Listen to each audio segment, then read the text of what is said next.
आज हम देखेंगे संयोजी ऊतक, कनेक्टिव टिश्यू। जंतु शरीर के वे ऊतक जो शरीर के विभिन्न ऊतकों तथा अंगों को जोड़ने का कार्य करते हैं संयोजी ऊतक कहलाते हैं। संयोजी यानी कि ये क्या है, हमारे शरीर में अब क्या पाया जा रहा है, अंग पाया जा रहे हैं, ऊतक पाया जा रहे हैं, लेकिन इन सब का जुड़कर रहना भी बहुत ही आवश्यक है। तो ये सभी को जोड़ने का कार्य किसका होता है, संयोजी ऊतकों का।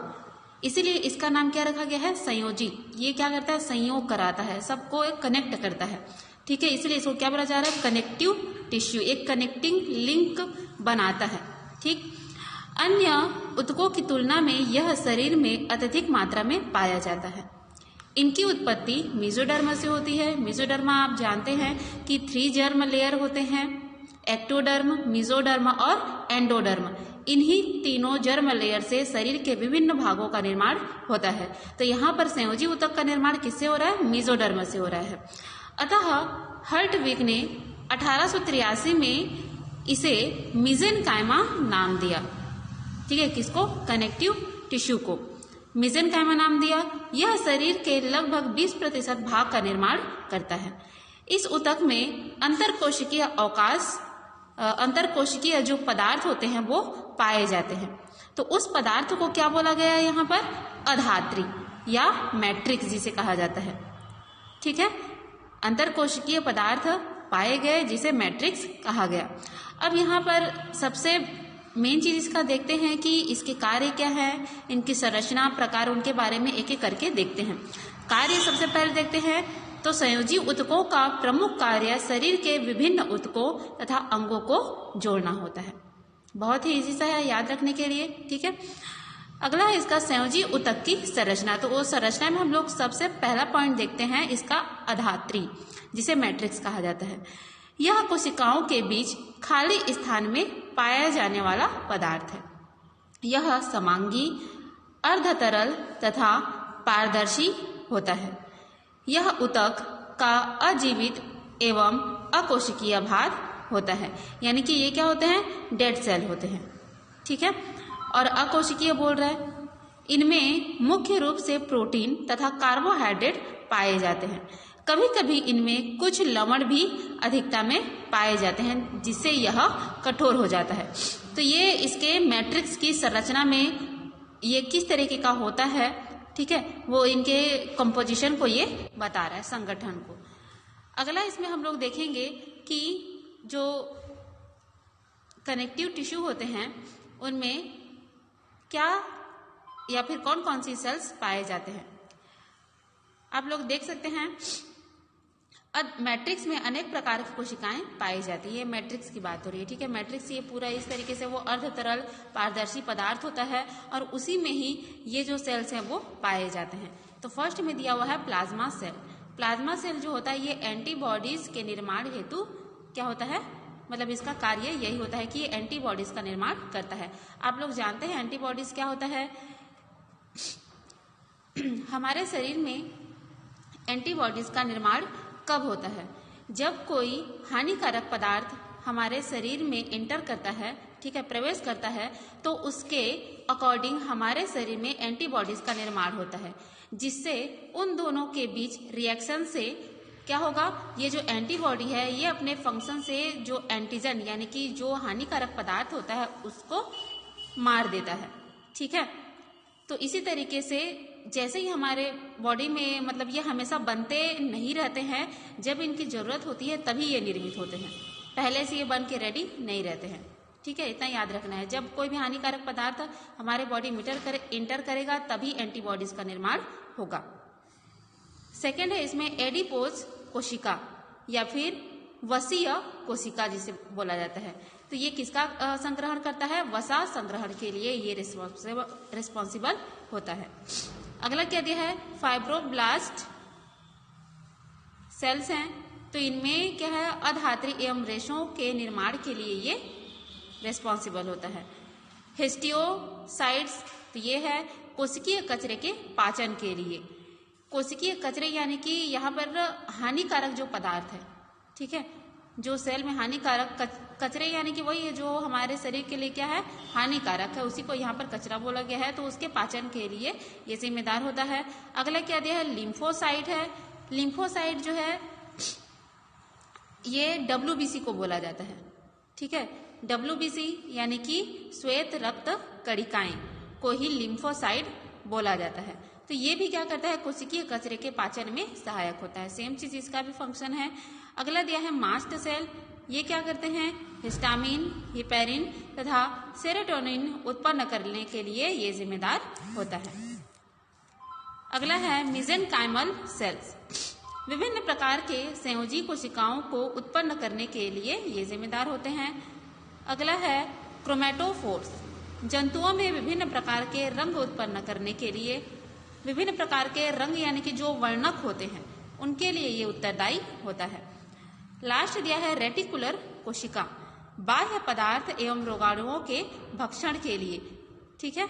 इस तरीके से ये सभी एक तो सेल का, एक साइड सेल का नाम दे दिया है, साथ ही साथ इनके जो इम्पोर्टेंट फंक्शन है उनके बारे में भी यहाँ पर थोड़ा थोड़ा बता दिया गया है। यहाँ पर हम देखेंगे कि जो विभिन्न प्रकार के सेल्स हैं उनकी संरचना को भी यहाँ पर बताया गया है।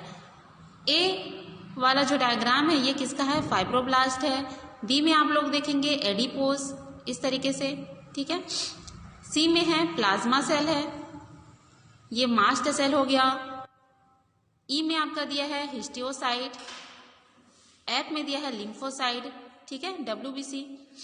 उसी तरीके से जी में दिया है मेसेनकाइमा और एच में दिया हुआ है क्रोमेटोफोर का।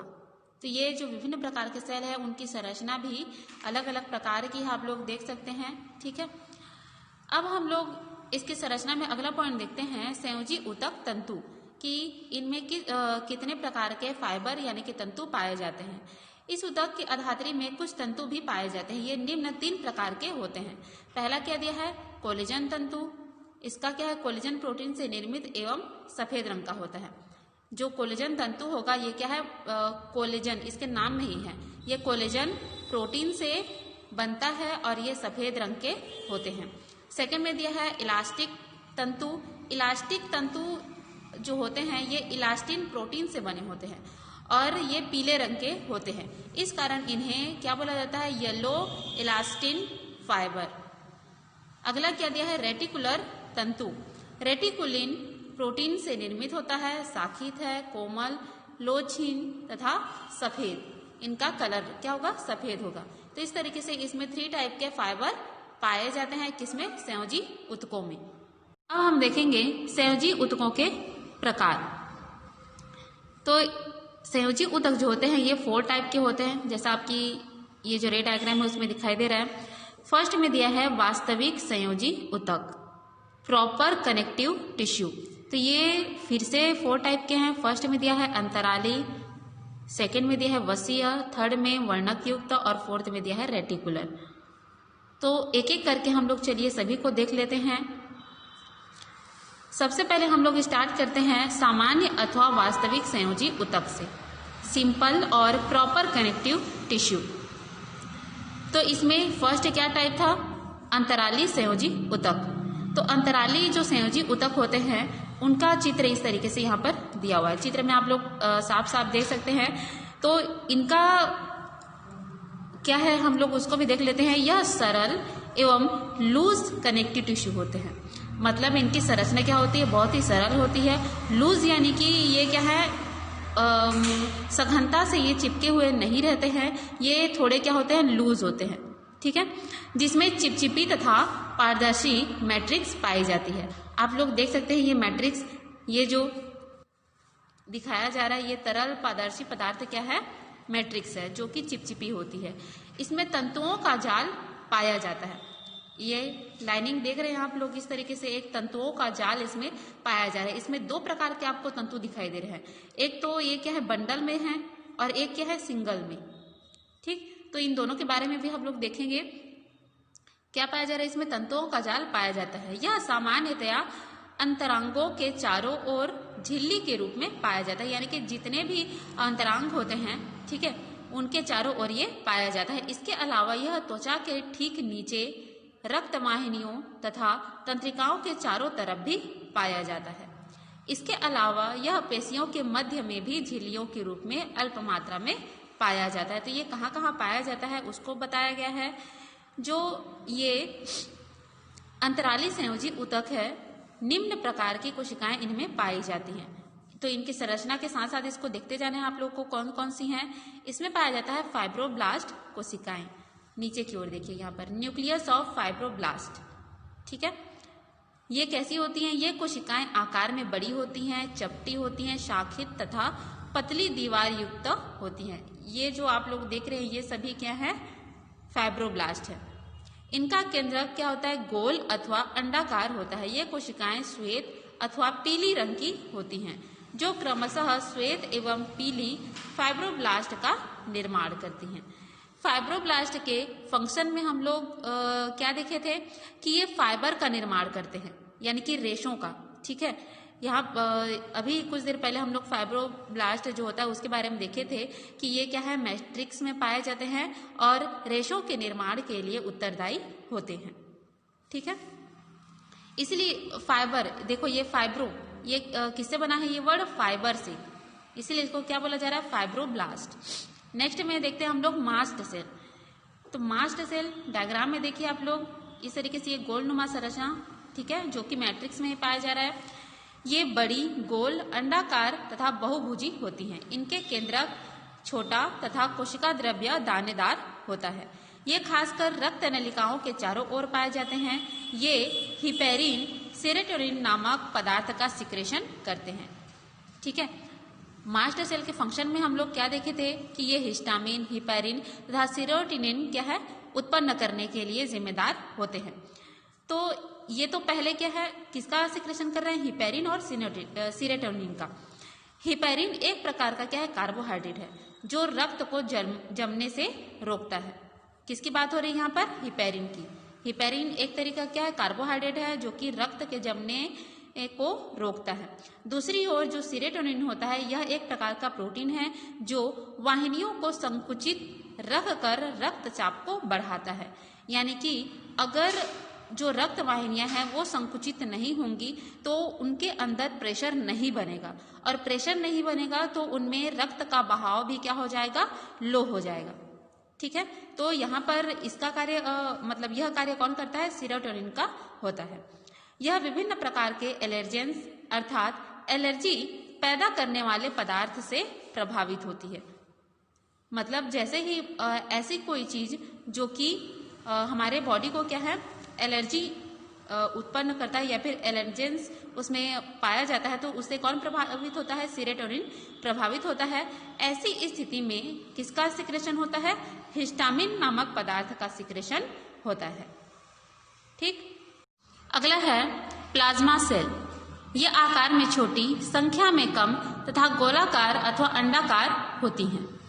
इनमें एंडोप्लाज्मिक रेटिकुलम पाया जाता है। ये एंटीबॉडीज का उत्पादन करती हैं तथा लिम्फोसाइट से बनती हैं। यहाँ पर देखिए प्लाज्मा सेल का फंक्शन क्या होता है? ये एंटीबॉडीज का निर्माण करती हैं। एंटीबॉडीज में मैंने बताया था ये क्या होते हैं। ठीक है, जब कोई भी बाहरी पदार्थ हमारे शरीर में एंटर करता है तो उसके अनुरूप क्या है? एंटीबॉडीज का हमारे शरीर में निर्माण होता है, जो कि हमें बीमारियों से बचाने का कार्य करता है। ठीक है, हमारे शरीर को नुकसान से बचाता है। और ये किससे बनती है? लिम्फोसाइट से। लिम्फोसाइट यानी कि WBC, श्वेत रक्त कणिकाओं से निर्मित होती हैं। कौन? Plasma cell.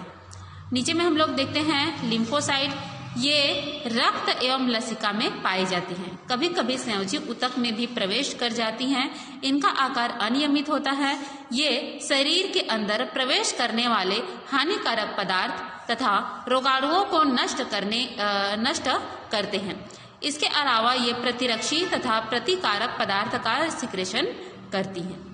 ठीक है, अगला क्या दिया है? ये हिस्टोसाइड या फेगोसाइट्स। ये आकार में क्या होते हैं? बड़े होते हैं एवं अमीबा के आकार के समान होते हैं। इनकी संरचना किस तरीके से है? अमीबा के आकार के। ये हानिकारक पदार्थों का भक्षण अमीबा के समान करते हैं। यानी कि अमीबा क्या करता है? वो फेगोसाइटोसिस की क्रिया के द्वारा, फेगोसाइटोसिस की क्रिया क्या होती है कि ये अपने शरीर की सतह के द्वारा आप लोग जानते हैं कि अमीबा में क्या होता है, कूटपाद पाया जाता है, जिससे वह क्या करते हैं, प्रजनन के साथ साथ भोजन ग्रहण करने के लिए भी वह कार्य करता है। तो ये जो अपनी शरीर की सतह होती है उसी से ही ये डायरेक्ट क्या रहता है, जो भोजन रहता है उसको ग्रहण कर लेते हैं। तो उसी तरीके से यहाँ पर भी होता है, इनकी ये जो फेगोसाइट सेल होते हैं, ये जो हानिकारक पदार्थ होते हैं उनको भी उनका भक्षण कर लेते हैं अमीबा के समान। अंतराली संयोजी ऊतक में 2 प्रकार के रेशे पाए जाते हैं। कौन कौन से रेशे हैं? इसके पहले ही हमने देखा था कोलेजन रेशे और इलास्टिन रेशे। तो इनके कलर के आधार पर ही इनको क्या बोला गया है, श्वेत कोलेजन रेशे ये वाइट कलर होंगे और कोलेजन प्रोटीन के बने होंगे, ठीक। और जब इनको उबाला जाएगा तो कोलेजन नामक प्रोटीन प्राप्त होगा। उसी तरीके से जो पीत इलास्टिन रेशे हैं या फिर येलो इलास्टिन फाइबर है, ये क्या होता है, पीले रंग के होते हैं और इनको उबालने पर क्या होता है, इलास्टिन प्रोटीन प्रदान करते हैं ये, यानी कि ये किसके बने होते हैं, इलास्टिन प्रोटीन के बने होते हैं।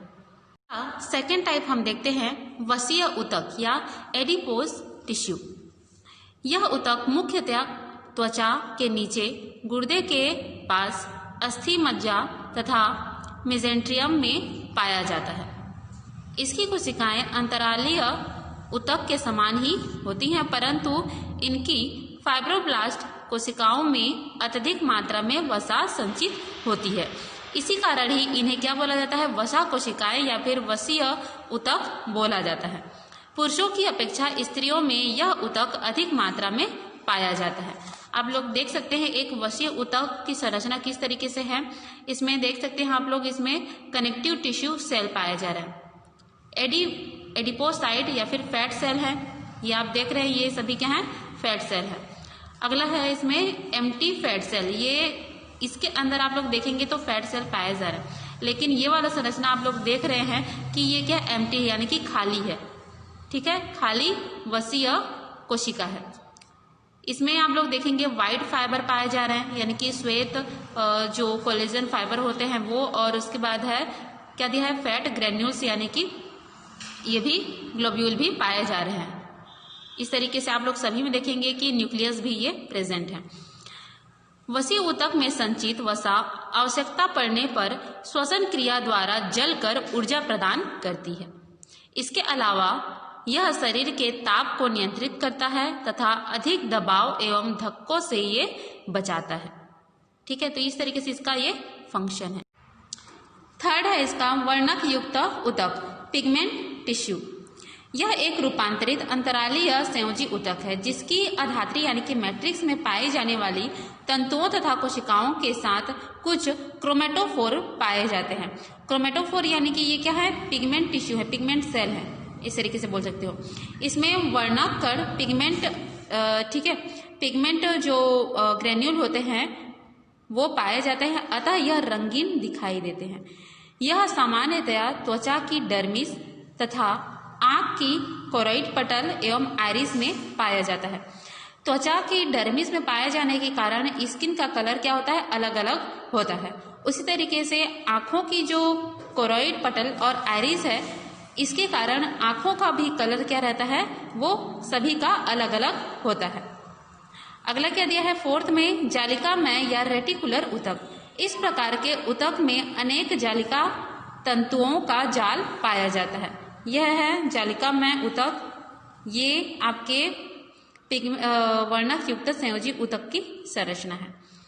इसमें हम लोग देखते हैं इसकी कोशिकाएं तारे के आकार की होती हैं, देख सकते हैं आप लोग तारे के आकार में, ठीक है।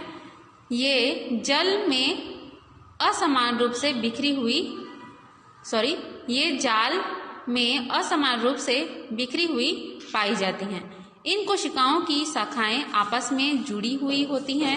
ये ऊतक कोशिका ग्रंथियां अस्थि मज्जा, प्लीहा, थाइमस ग्रंथि आदि में पाए जाते हैं। इनकी कोशिकाओं में रक्त कणिकाओं का भी निर्माण होता है।